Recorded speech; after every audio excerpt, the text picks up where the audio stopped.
Hello students, आपण merits of मेंडेलिव्ह periodic table पाहत होतो. सेकंडमध्ये होतो आपण, ज्याच्यामध्ये आपण अनडिस्कवर्ड एलिमेंटच्या प्रॉपर्टीज पाहत होतो.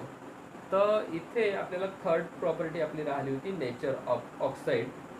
ही शेवटची प्रॉपर्टी आपली सांगायची राहिली होती. फॉर्म्युला ऑफ ऑक्साईड वगैरे बघितलं होतं आपण. नेचर ऑफ ऑक्साईडमध्ये त्यांनी सांगितलं होतं की जो एलिमेंट ॲल्युमिनियमच्या खाली मिळेल तो ॲम्फिटोरिक ऑक्साईड राहील. ॲम्फिटोरिक ऑक्साईड म्हणजे असं metal oxide, generally metal oxide basic नेचरचे राहतात.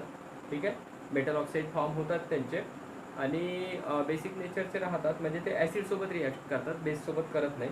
पण हा जो ऑक्साईड राहील त्यांनी सांगितलं की ॲम्फिटोरिक ऑक्साईड राहील आणि नंतर तो ॲम्फिटोरिकच होता. ॲम्फिटोरिक म्हणजे ॲसिड आणि बेस दोन्ही याच्यासोबत रिॲक्ट करणार आहे. मेटल ऑक्साईड जनरली बेसिकसोबत राहतात, म्हणून बेसिक ऑक्साईड राहतात म्हणून ते ॲसिडसोबत रिॲक्ट करतात.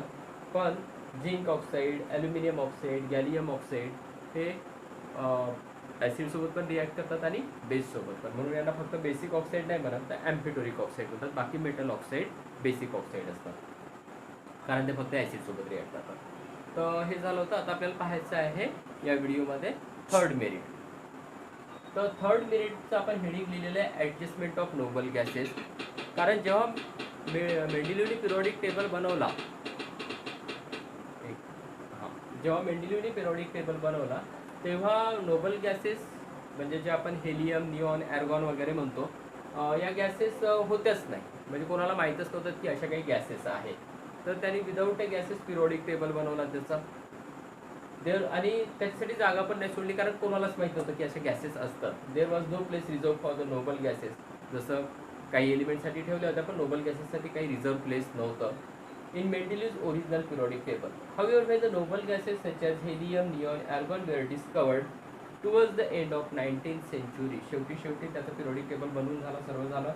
19th सेंचुरीच्या एंडला नोबल गॅसेस डिस्कवर्ड झाल्या. तर नोबल गॅसेस डिस्कवर्ड झाल्या तर मेंडेलिव्हने काय केलं, created the zero group without disturbing the original periodic table. हा पूर्ण पिरियोडिक टेबल जसाच्या तसा ठेवला. हा जो ग्रुप 1 होता, ग्रुप 1च्या आधी त्यांनी झिरो ग्रुप बनवला. आणि जो पहिला नोबल गॅस होता हेलियम, त्याचे ॲटॉमिक मास हायड्रोजन आणि लिथियमच्या बिटवीन येत होतं. मग लिथियम, बेरिलियम असे 7 एलिमेंट झाले. त्यानंतर 8वा सोडियम होता. तर सोडियमच्या आधी आपल्याला एक एलिमेंट मिळाला नोबल गॅसवाला, हेलियम, निऑन. ठीक आहे, त्याच्यानंतर पुन्हा साधा एलिमेंट गेल्यावर आपल्याला मिळाला ॲर्गॉन. बरोबर आहे. तर हे सर्व बरोबर एकाखाली एक ॲडजस्ट झाले. म्हणजे सोडियमच्या आधी निऑनचा ॲटॉमिक मास येते, त्याच्यानंतर त्याच्या आधीचा नॉन मेटल. पोटॅशियमच्या आधी ॲर्गॉनचाच ॲटॉमिक मास आणि हायड्रोजन आणि लिथियमच्या मध्ये हेलियमचे येते. अशा प्रकारे त्यांनी नवीन ग्रुप बनवला. He created the zero group. मग 1च्या आधी कोणतं झिरो, म्हणून झिरो ग्रुप क्रिएट करून त्यांनी त्याच्यात ॲडजस्ट केलं विदाऊट याच्यावर तुम्हाला वन लाईनचा क्वेश्चन पण येऊ शकते. मेंडेलिव्ह झिरो ग्रुपमध्ये काय असतात, नोबल गॅसेस असतात. आधी डिस्कवर्ड नंतर सापडल्या without disturbing. However, when noble gases such as helium, neon, argon were discovered towards the end of 19th century, Mendeleev create केलं the zero group without disturbing the original periodic table. Original periodic table ला बिलकुल disturb नाही केलं, in which the noble gases were fitted very well. ठीक आहे. तर इथे merit संपले आपले. 2 मेरिट आपण आधीच्या व्हिडिओत पाहिलं, तर थर्ड आता पाहिलं आपण नोबल गॅसेस व्हेरी वेल त्यांनी ॲडजस्ट केल्या. आता एक क्वेश्चन पण बघून घेऊ यूज युअर ब्रेन पॉवरमध्ये. मेंडेलिव्हच्या पिरियोडिक टेबलमध्ये जो एक प्रॉब्लेम आहे, तर आपल्याला एक क्वेश्चन विचारला यूज युअर ब्रेन पॉवरमध्ये. Chlorine has 2 isotope wise. C1 नाही आहे, हा Cl आहे, Cl35. ठीक आहे ना. आणि दुसरी आयसोटोप आहे त्याची Cl आहे, हा Cl37. म्हणजे न्यूट्रॉनचा नंबर ॲक्च्युली आपण जर पाहिला, क्लोरीन जवळ 17 प्रोटॉन, 17 इलेक्ट्रॉन, म्हणजे पहिल्या ऑर्बिटमध्ये 2, दुसऱ्या ऑर्बिटमध्ये 8, 10 झाले. पहिल्या ऑर्बिटमध्ये 2, हा न्यूक्लियस आहे. ठीक आहे. पहिल्या ऑर्बिटमध्ये 2 इलेक्ट्रॉन, दुसऱ्या ऑर्बिटमध्ये 8 इलेक्ट्रॉन. ठीक आहे. आणि तिसऱ्या ऑर्बिटमध्ये 7 इलेक्ट्रॉन. तर 2 आणि 8, 10, 10 इलेक्ट्रॉन झाले, प्लस 7 इलेक्ट्रॉन, 17 इलेक्ट्रॉन झाले. Proton 17 plus 18 neutron, 17 proton plus 18 neutron, हा झाला Cl35. मग Cl37 मध्ये 17 प्रोटॉन तेवढेच राहील, ठीक आहे, आणि 37 पाहिजे आता, 17 17 34 आणि 3 म्हणजे 3 एक्स्ट्रा,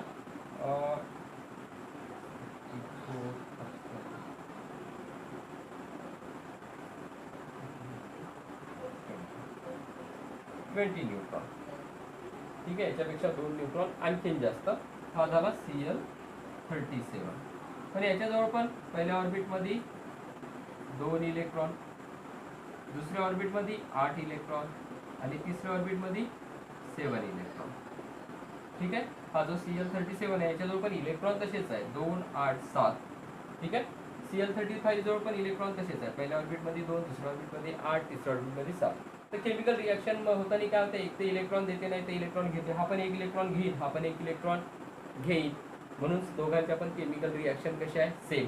का chlorine has two isotope Cl35 and Cl17, their atomic mass are 35 and 37, their chemical properties are same. आता मी तुम्हाला सांगितलं यांचे इलेक्ट्रॉनिक कॉन्फिगरेशन 287 आहे, याचं पण 287 आहे, दोघे जण एक एक इलेक्ट्रॉन लास्ट ऑर्बिटमध्ये घेईल केमिकल रिॲक्शनमध्ये, म्हणून दोघांचे केमिकल रिॲक्शन सेम आहे.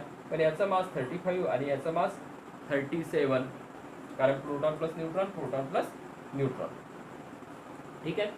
तर आपल्याला क्वेश्चन विचारलं, where should be this place in the Mendeleev's periodic table, कारण मेंडेलिव्स पिरियडिक टेबल काय म्हणते, increasing order of atomic mass. मग 35 पहिले यायला पाहिजे आणि नंतर कोण यायला पाहिजे, 37, कारण मेंडेलिव्हज म्हणतो इन्क्रीजिंग ऑर्डर ऑफ ॲटॉमिक मास आहे. बट दोघांच्या पण केमिकल प्रॉपर्टीज कशा आहेत, सेम. तर आयसोटोप पण त्याच्या वेळेस डिस्कवर्ड नव्हत्या. तर मग जेव्हा आयसोटोप डिस्कवर्ड झाल्या का, काही क्लोरीनचं 35 राहते मास, काही क्लोरीनचं 37 राहते, मग याला का वेगवेगळी जागा द्यायची का, तर असं त्यांनी मेंडेलिव्हला चॅलेंज पण केला होता. तर आणि तुम्हाला क्वेश्चन विचारलं तुम्ही कुठे ठेवाल, त्याचं एक ॲन्सर लिहिलं आहे मी, तुम्हाला तुमच्याच मनाने ॲन्सर लिहायचं आहे, याचं डिफरंट प्लेस द्यायचं का सेम प्लेस द्यायचं. तर ॲन्सर बघून घ्या, तुम्ही हे लिहू शकता, काही प्रॉब्लेम नाही. तुम्ही कुठे ठेवाल असं विचारलेलं आहे. तर as the isotopes of the same element have different atomic mass number, they should be placed at different place according to the Mendeleev's law. मेंडेलिव्हच्या लॉनुसार कसं ठेवायला पाहिजे, डिफरंट प्लेसवर, ठीक आहे, in increasing order of atomic मास.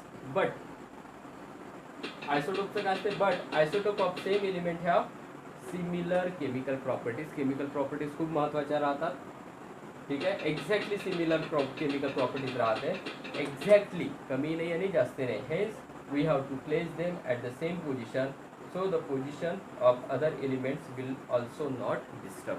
जर आपण क्लोरीन 35 ला आणि क्लोरीन 37 ला सेम पोझिशनवर ठेवू तर अदर एलिमेंटची पोझिशन डिस्टर्ब होणार नाही, ठीक आहे. यांना वेगवेगळी जागा दिली तर वेगळा बॉक्स द्यावा लागेल, मग सगळे एलिमेंट सरकतील, ठीक आहे. आणि त्याच्यातही काय प्रॉपर्टीज कशा आहेत, सेम आहे, म्हणून आपल्याला शेवटी काय करावं लागेल, सर्व एकाच एलिमेंटचे आयसोटोप असतील तर त्याला एकाच जागेवर ठेवावं लागेल, ठीक आहे.